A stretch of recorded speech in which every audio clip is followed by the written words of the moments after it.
Hola, hola, bienvenidos a Latinizando Noticias, un podcast dedicado a contarte los acontecimientos más importantes de América Latina de una manera muy local. Esto surge de la necesidad de combatir la occidentalización de las noticias y dar luz a los hechos que son poco discutidos. Yo soy Paloma Durán. Y yo soy Ariadne. Los dejamos con el episodio número 21, ¡Yay! que es la segunda parte del episodio pasado con nuestro invitado especial Adrián Centella. ¡Woo!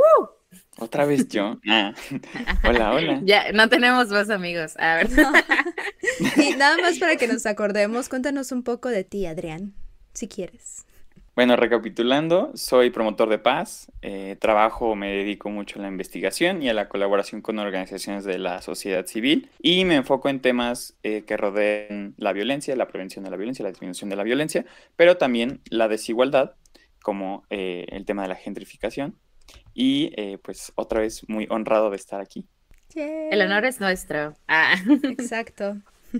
Y bueno, como ya lo dijo Adrián, en el episodio pasado hablamos sobre qué es la gentrificación. Un proceso de modernización que implica la llegada de personas privilegiadas a ciertas zonas, lo que desplaza a la gente local. En la primera parte discutimos que las principales causas de este fenómeno son la migración, corrupción e impunidad, empresas y los intereses del gobierno. Para profundizar más en este tema, en esta segunda parte vamos a hablar sobre en qué partes de América Latina encontramos este fenómeno, cómo nos afecta como individuos, si tiene solución, y sus implicaciones a corto y largo plazo. Quédate con nosotras para saber más de este tema y para enterarte de las noticias de la semana.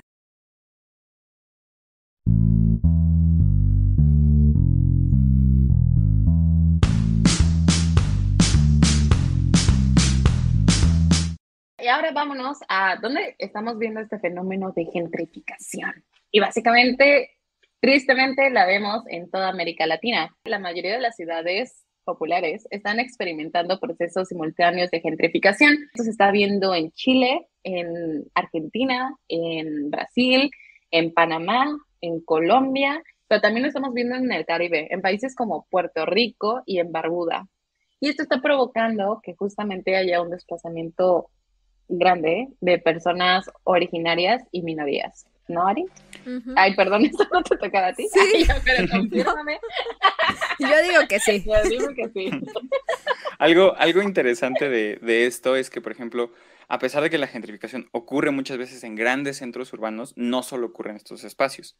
Es muy común que centros urbanos que ya tengan servicios básicos de calidad atraigan a turistas, ¿no? Entonces, no necesariamente tienen que ser centros urbanos muy grandes, pero donde existan servicios básicos de calidad muy buenos, calles bien pavimentadas, acceso a internet, buen clima, todo esto atrae mucho a los turistas o a los inmigrantes que justamente ya quieren vivir aquí, ¿no? Retirados, pueden ser gente que trabaja desde casa, pero no vamos a encontrar, o va a ser muy raro que encontremos procesos de gentrificación en zonas rurales muy marginadas, porque pues, los extranjeros normalmente no quieren venir a estos centros, ¿no? Necesitan no es ya, tan atractivo. exacto, necesitan ya los servicios básicos que en sus comunidades, por ejemplo, del extranjero, de Europa, de Estados Unidos, ya tenían acceso. Tiene sentido. Aquí nos gustaría tomar como ejemplo a la Ciudad de México. Como ya lo mencionó Adrián, han llegado personas extranjeras, estos llamados nómadas digitales, los que pueden trabajar online y tienen la flexibilidad, ¿no?, de trabajar desde cualquier parte del mundo. Y de acuerdo con los reportes, estos nómadas digitales se concentran en ciertas áreas, como la Condesa, Hipódromo, Escandón, la Roma, e incluso algo que me sorprendió, en la Doctores. Yo me acuerdo que antes de la pandemia esta zona era considerada muy peligrosa. Entonces dije, órale. Confirmo. Mi señora madre siempre era de Paloma, ni se te ocurra conducir por la Doctores solita. Sí, sí, decías como Y voy yo, a la doctora, es como señora, no. ajá, exacto, ¿qué estás haciendo? Pero miren, ahora ya todo el mundo se quiere mudar allá, Creo aparece. que porque está muy cerca de la Roma, ¿verdad? O de la Condesa. Sí, Ya no. justo. Sí. Y De como hecho, está muy cerca, el gobierno local hizo una gran inversión por mejorar la estética de la colonia, lo que llevó a un proceso de gentrificación. Si tan solo nos quisieran a los locales como quieren a los extranjeros, yo, gobierno, Te hablo a ti. De hecho, entonces con la llegada de estas personas, como ya lo hemos dicho a lo largo de todo este podcast, las rentas en estas zonas son más elevadas y quienes vivían desde hace algunos años ahí batallan ahora para costearse la vida, como antes. Justamente, o sea, ya les dimos un buen de ejemplos de por qué nos afecta esto, pero se los vamos a bajar todavía más el tema para decirles cómo nos afecta como individuos. Y en resumen lo podemos ver en las 3 Ds. D de despojo, D de desalojo y D de desplazamiento. Y todas son de manera forzada. En México, lo que está sucediendo más es que tú puedes encontrar el departamento de tus sueños o no de tus sueños, pero que te permite vivir bien, o al menos vivir. Y de la nada te notifican que lo van a vender a una inmobiliaria. Y esto casi siempre se traduce en el desalojo, pues cuando una inmobiliaria lo compra, hace que el departamento literal sea súper caro. Entonces, por ejemplo, en la Benito Juárez, que es en la Ciudad de México, antes un departamento hace 15 años te podía costar 800,000 pesos y hoy en día está a 7 millones. Y la única diferencia, literal, es que cambió de dueño y le dieron una pintadita para que se viera más chula, pero eso es todo. Y no solo es la vivienda lo que corre en riesgo, también los trabajos y los locales de estas personas. Pues se están afectando también a los cafés, a los restaurantes, a las tienditas, y son esas tienditas que veíamos desde hace 50 años, que conoces al señor. Sí, o sea, gente que vive en esa zona o vivía en esa zona y trabajaba y de eso ganaba bien su dinerito. Y ahora lo que estamos viendo es que están corriendo a esas personas de esos lugares y normalmente en México tendríamos algo que se llama el derecho al tanto, que es cuando te van a correr de un lugar porque lo compraron, pues según esto te tienen que dar como prioridad, o sea, eres trato preferente. Como tú estabas rentando ahí, te voy a dar un precio preferente como para que te quedes. Pero esto no lo están haciendo en la práctica. Entonces, o no te lo están dando para nada, o te lo están vendiendo súper caro, que pues básicamente sí es nada. Y bueno, como dicen los expertos, las primeras llamadas de atención para que tú te des cuenta que el lugar donde vives se está gentrificando es exactamente que se empiezan a reemplazar estos locales, que son locales, jaja, por estos restaurantes que están de moda, que es green, o sea, todo verde, el té chai, estos lugares de yoga, estos lugares de bares que te venden una única fórmula. Justamente, si empiezas a ver muchos, es porque ya hay un proceso de gentrificación donde estás. Si por años tú estuviste diciendo, arreglen el bache, y no lo arreglaron, y de la nada empiezan a arreglar los baches, pintar el parque y todo, ahí sabes, amigo, que corres peligro. Y ocúpate. Bien dicho. Dicho. Sí, y otra de las consecuencias que tú ya mencionaste, Paloma, pues es el desplazamiento interno.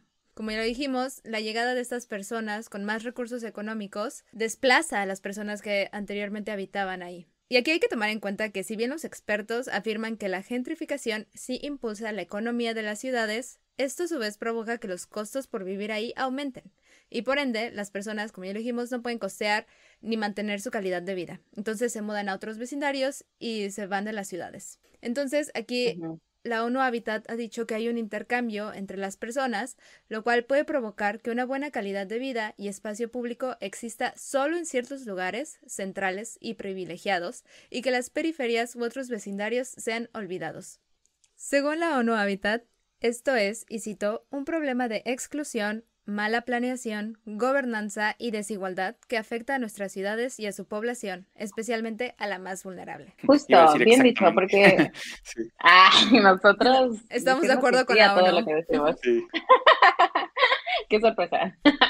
Estaba leyendo que había muchos artículos que decían, oye, pero la gentrificación pues trae cosas buenas porque pues justamente arreglan estas calles, se ven mejor las viviendas, las tratan mejor, le dan más como seguridad, luz, agua a ciertas zonas, y digo, sí está muy padre eso, pero justamente lo que acabas de decir, ¿no? O sea, se lo están dando a gente que ya es privilegiada, que normalmente ya tenía acceso a esas cosas, y a la gente que era marginada o que estuvo demandándolo y nunca lo tuvo, son echadas, literal, del lugar y se tienen que ir a vivir a un lugar y muchas veces están en peores condiciones. Sí, no se cuidan esas hay otras beneficio. Áreas.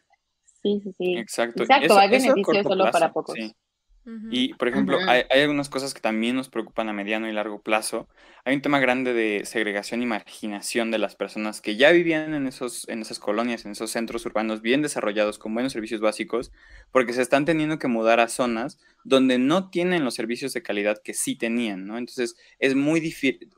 Tu vida cambia mucho cuando sí te puedes bañar a cuando no te puedes bañar, cuando sí tienes internet a cuando no tienes internet, cuando sí tienes luz todos los días de la semana y cuando no tienes luz algunos días de la semana, ¿no? Entonces, Ujú. obviamente estas personas que Ujú. ya tenían ciertos servicios básicos y que ya habían construido una vida alrededor de esos servicios básicos, ahora tienen que mudarse a zonas donde eso no lo tienen seguro muchas veces, donde muchas veces se exponen a inseguridad, a violencia, por, otra vez, desplazarse a zonas descuidadas por los gobiernos locales. Algo que también preocupa mucho a corto plazo es que incremente el número de personas en situación de calle. Obviamente, al no Ujú. poder pagar vivienda, pues, ¿dónde vas a vivir, no? O sea, si el 99% de la oferta para vivienda accesible, en teoría, es un Airbnb de $500, y yo gano como estudiante o como recién egresado, pues, a lo mejor $200 al mes, pues, ¿dónde voy a vivir, no? O sea, prefiero comer, pero, pues, Ujú. no voy a tener una vivienda Ujú. digna. Ujú. Otras cosas que también nos preocupan es no solo el costo de la vivienda, pero también el costo de vida. Muchas personas en estos grandes centros urbanos necesitan o normalmente se desplazan por transporte público y cuando son desplazados a zonas periféricas mucho más lejos de sus trabajos, necesitan o comprar un auto o gastar mucho más en su transporte a sus trabajos, construir su vida también incrementa el costo porque a lo mejor tienen que invertir más en seguridad, a lo mejor tienen que invertir más en compensar los servicios básicos que no tienen. Antes tenía agua, ahora tengo que comprar agua, ya no tengo internet público, ahora tengo que comprar internet, Ujú. ¿sabes? Entonces, Ujú. incrementa todo el costo de vida para estas personas, que Sí, ya de justo. por sí vivían en una situación de desigualdad. Y lo último que Ujú. nos preocupa y a largo plazo es la pérdida de la cultura y del patrimonio, la posibilidad de construir patrimonio. Muchas comunidades ya vivían en esos centros urbanos y esos lugares significaban algo para las personas. Mi calle significa algo, ¿no? Yo vivo a pocas cuadras de un panteón. El panteón significa algo para la gente de esta comunidad, ¿no? El centro Mm. histórico significa algo para, para las personas que habitan alrededor del centro histórico, por ejemplo. Que eso Ujú. cambie o sea de repente apropiado por extranjeros y que la cultura cambie, le Ujú. duele a estas personas, le duele a estas comunidades. Eso sin contar que muchas veces Ujú. que incrementa el costo de la vivienda implica que estas comunidades o las personas de estas comunidades se tienen que mudar a otros lugares, rompiendo a las propias comunidades, rompiendo la cultura que compartían juntas, ¿no? Sí. Entonces, esto Ujú. en particularmente en América Latina debería preocuparnos. Existen muchas comunidades y pueblos originarios que ya viven o están integrados en nuestros centros urbanos y si son forzados a desplazarse corren el riesgo de desaparecer. Ujú. Esto sin contar que, por ejemplo, para nuestras nuevas generaciones salimos del COVID-19 muy vulnerables económicamente, con pocas posibilidades de conseguir trabajo, pues ¿qué tanto o cuántas posibilidades vamos a tener de construir un patrimonio, ¿no? Comprar una casa, tener un buen trabajo, tener una buena una cuenta de banco, un auto. Si el valor de las viviendas pues excede lo que nosotros podemos pagar, ¿no? Entonces, Ujú. también a largo plazo le preocupa a las generaciones que no están teniendo derecho o acceso a ese derecho de una vivienda digna, ¿no?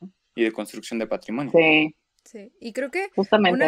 una vez yo leí que en algunas partes de la Condesa nada más escuchas inglés y que también hay puras clases completamente en inglés, lo cual obviamente es bueno saber inglés, todo esto, pero no sé, como que se me hizo un ejemplo perfecto para lo que estabas comentando tú, Adrián, sobre la cultura. Sí, porque el lenguaje, o si bien está bien hablar varios idiomas, no hay problema en Ujú. eso.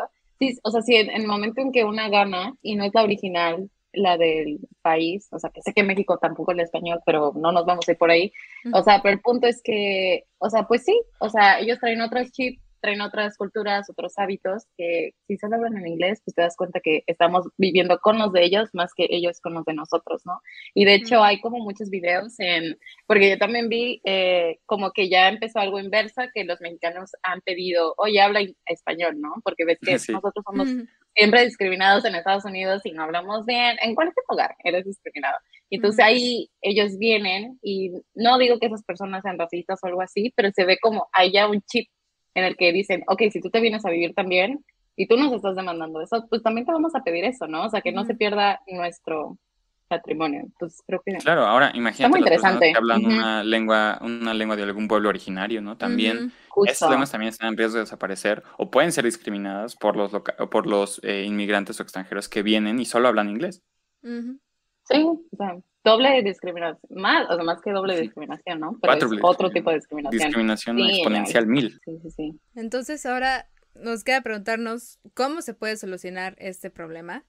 Y los expertos consideran que una solución puede ser el uso de los recursos ganados por la gentrificación de zonas urbanas para impulsar estas periferias y estos otros vecindarios en las ciudades. Esto con el fin de lograr una distribución equitativa del espacio público. Y a esto le llaman crear políticas económicas redistributivas.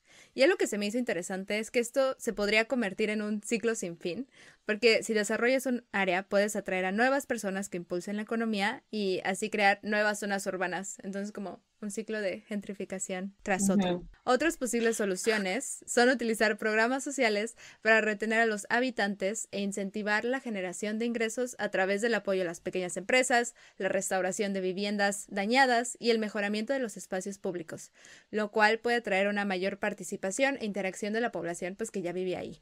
Y según los expertos, esto puede reducir la especulación en el mercado inmobiliario, que es lo que Adrián ya estaba mencionando, que es una de las causas por las que los precios de renta y venta aumentan. ujú. Si tan solo tuviéramos a los gobiernos que escuchan esta petición de Sí. vivienda.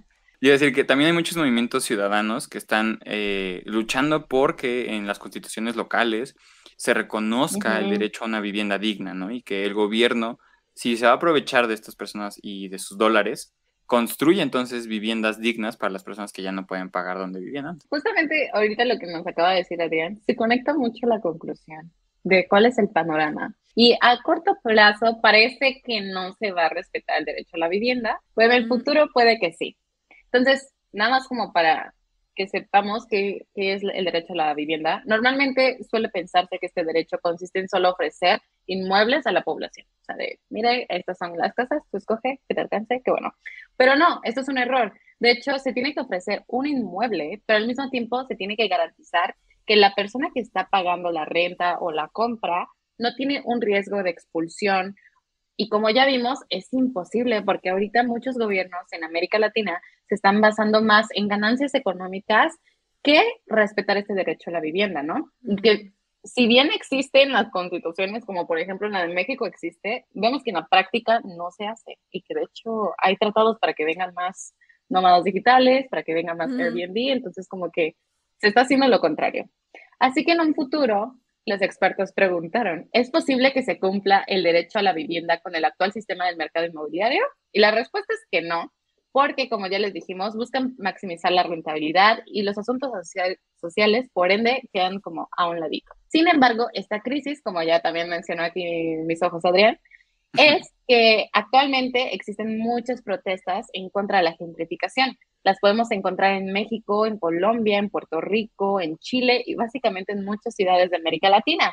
Y algo muy padre que se me hizo es que en México la consigna hacia la no gentrificación es no más gentrificación o habrá revolución. O vivienda para vivir, no para invertir. Ay, yo, grandes rimas, Órale, Ah, sí. me gustaron. Ujú. Sí, me sí, sí. Y gustaron, me aparte gustaron. creo que justamente te dice, o sea, no más gentrificación o habrá revolución. O sea, esto va a seguir, las protestas van a continuar, las demandas van a Sí, continuar. tiene que haber un Y también cambio. estamos bien, justo, y estamos viendo que este no es solo un problema que lo están diciendo las personas que habitan, también personas famosas y que por ende pueden llegar a más personas con su mensaje, como lo viene es el reggaetonero Bad Bunny, que en su nuevo disco, de hecho, puso como un documental llamado Aquí vive gente de 23 minutos que cuenta el caso de gentrificación en Puerto Rico. Ah, órale, Y de ¿lo hecho ha viste? sido aclamado internacionalmente. ¿Mande? ¿Ya lo viste? Sí, sí, sí. Mm. Y, o sea, sí dije, compones y también social.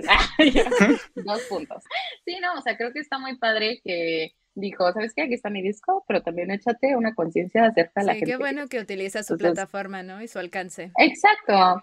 Entonces vemos que justamente se está hablando de la gentrificación, más lo vemos en las noticias, más lo estamos viendo, lo estamos escuchando. Entonces puede haber un cambio de que llegue de esto. Aquí cabe mencionar que aquí hay un problema, porque si bien este es un aspecto social, es como un problema social que nos está afectando a todos, ¿va? Entonces, en América Latina, la mayoría de los gobiernos son de izquierda, lo que quieren decir que les importa mucho cómo están los aspectos sociales. Por ende, por lógica, ellos deberían también ver este problema de vivienda como una prioridad. Sin embargo, como se los hemos dicho Ari y yo a través de nuestros episodios, cada izquierda es diferente, cada izquierda tiene sus propias prioridades. Entonces, puede ser que la vivienda vaya a ser prioridad para algunos, pero no para todos, pues cada país tiene sus problemas y hay algunos que tienen cosas más agudas, como la violencia, que tratados de paz, porque están las guerrillas. Entonces podemos ver que no va a ser como un efecto dominó, ¿no? De que si la gentrificación mejora en México, va a mejorar en toda la región. No, va a depender de cada gobierno. Y además no hay que olvidar que la gentrificación realmente sí trae muchísimos recursos a la economía, ¿no? Entonces hace que la economía crezca. Entonces creo que por esa parte obviamente los gobiernos no quieren eliminarla o quitarla del todo, porque sería una gran pérdida.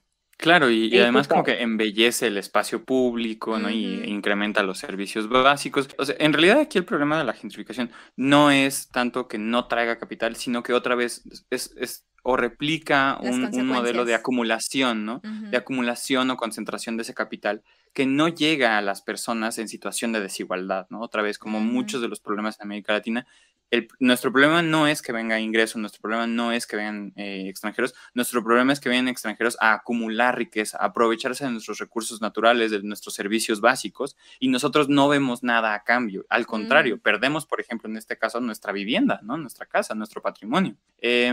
Algo curioso o interesante es que la gentrificación es parte del proceso natural de las ciudades. Si entendemos a las ciudades como algo vivo, todas las ciudades pasan procesos de evolución, de transformación, es natural. El problema es cuando está ligado a este concepto de modernización que se olvida de las personas que necesitan apoyo o que viven en situación de desigualdad. Y eso es lo que termina complicando todo, porque esta modernización, este proceso transformativo o de transformación moderno, muchas veces excluye a las personas que ya viven en situación de violencia, de desigualdad, de pobreza, de calle. Claro que sí, y creo que, o sea, justamente lo que dijiste, Adrián, de la modernidad, o sea, es que también hay que ver que México y muchos países de América Latina siguen el discurso de modernidad de Europa, ¿no? De que así se Justo. tienen que ver las ciudades, así se tienen que ver las calles, así tiene que ser la gente, así tu trabajo tiene que ser. Y es como, no sé cuándo vamos a aprender que lo que le cabe a uno no le va a caber a todos, y es Sí. cosa de que justamente lo bajemos, lo analicemos, digamos, cómo nos podemos beneficiar de lo que funciona allá, nos funciona a nosotros, bien, pero hay que hacer cambios, ¿no? O sea, porque o sea, sí, que quiera una ciudad evolucionar no está mal que queramos evolucionar solo de una forma, que es la europea, cuando no somos No gente, somos. tenemos muchas cosas chidas, hay que aprovecharlas, hay que sentirnos orgullosos y justamente adaptarlas a nuestro contexto. Y ahora sí, nos vamos a lo que vinieron a este episodio. A las noticias de La la única semana. cosa que les interesa. Sí, la verdad. A la única cosa que querían escuchar en todo el episodio. Que son las noticias de la semana. Como primera noticia tenemos que la tasa de desempleo en Latinoamérica y el Caribe ha mejorado, sin embargo no ha podido llegar a niveles previos a la pandemia. Entonces, Latinoamérica es una de las pocas regiones que de hecho ha logrado mejorar su situación después de la pandemia, junto a países como Europa y Asia, y eso lo ha posicionado mejor Regiones, que... ¿no? Sí. Regiones, ¿no? Expuesta. Sí. Exacto, que países europeos y asiáticos. Entonces lo posiciona mejor que a las regiones de África, Oriente, Asia Oriental y Norteamérica, de hecho, pero en sí el país está todavía muy lejos y de hecho dicen que podría aumentar la desigualdad porque tenemos los problemas de inflación, que es cuando los precios suben por todo, porque la gasolina subió. Entonces... Sí, yo sabía que en general como región vamos muy bien, o sea, como que se ha combatido bastante bien el tema del desempleo, o sea, se ha tratado de superar muchas de las crisis que dejó el COVID, pero sí, de las cosas que más preocupan, pues por ser una región sumamente desigual, es este tema de que se incrementen las brechas, ¿no? De acceso a servicios básicos, salud, educación, justo porque pues, otros problemas como la inflación nos van a dejar mucho tiempo batallando. Justo. Más. O sea, fue el COVID y fue un guamazo y después es la inflación dando otro guamazo y denle un ratito a Latinoamérica para que se recupere porque no Es una pelea de box y no vamos ganando. Pero estamos aguantando, entonces... Está bien, sí. Mira, pero sí. Entonces, el panorama es que vamos bien como región, pero la vida nos está golpeando constantemente. Entonces no vamos tan bien como podríamos. Ok. Buena reflexión, me parece. Pasamos a la segunda noticia de esta semana. Lula da Silva recibió a Nicolás Maduro en Brasilia. El encuentro se dio lugar el 29 de mayo en el que los mandatarios de Brasil y Venezuela se reunieron justo unos días antes de la cumbre o el encuentro de presidentes de América del Sur. Lula recibió a Maduro, el presidente venezolano, luego de 4 años de aislamiento diplomático, producto de la política exterior de Jair Bolsonaro. Recordemos, Jair Bolsonaro no era nada compa de Maduro. Y esta es la primera visita de Maduro a Brasil desde 2015, que fue en realidad cuando fue a la toma de protesta de Dilma Rousseff. Maduro mencionó que mi encuentro con el presidente Lula constituye un hecho histórico, trascendental y una victoria de la dignidad de nuestros pueblos. Y Lula lo reafirmó diciendo que efectivamente fue un momento histórico. Creo que el interés detrás de esto es apoyarnos como latinoamericanos o como por lo menos como sudamericanos. Justo. Y de hecho, acabas de hacer la perfecta intro a mi tercera noticia de la semana, que es justamente... ¿Viste esa coordinación? No fue planeada, amigos. Fue que los presidentes de América del Sur se han reunido en Brasil. El objetivo de la reunión era establecer esfuerzos de integración regional que anteriormente fracasaron, como también nos los dijo Adrián en la noticia pasada, porque Bolsonaro como que no estaba muy interesado en la región. Entonces, de hecho, Lula viene con unas ideas nuevas en las que justamente quiere unir a toda la región, quieren hacer una moneda única para América del Sur y justamente creo que una cita muy buena que sacaron de esta cumbre fue que dijeron, queremos que nos dejen de ver como un patio trasero. Entonces, creo que si ven ustedes a América, pues destaca América Latina, destaca México y Brasil, pero realmente como que se olvida a veces de los demás países y justamente Brasil, al ser la potencia de Sudamérica, pues quiere ayudar. Eso ha sido todo por hoy. Muchísimas gracias por escucharnos. Si les gustó este episodio, no se olviden de darnos like y compartir nuestro contenido. Si tienen algún comentario, alguna recomendación, queja, duda, no duden en contactarnos a través de nuestra red social en Instagram, que es @latinizandonoticias. También nos pueden encontrar en nuestro Gmail, que es latinizando.noticias@gmail.com. A mí me pueden encontrar como mpalomadb en Instagram y a Adriancillo. Bueno, yo estoy como Adrián Centella en todas las redes. No tengo todas las redes, pero si me encuentran en alguna, así estoy. Ay, te adivinan en cuál estoy. Adivinen en cuál estoy. Y bueno, síganos y ayúdenos a seguir creando. Recuerden que nuestras fuentes, en su mayoría independientes, se encuentran en la descripción del podcast. Y que no se te olvide, lo más importante, latinízate.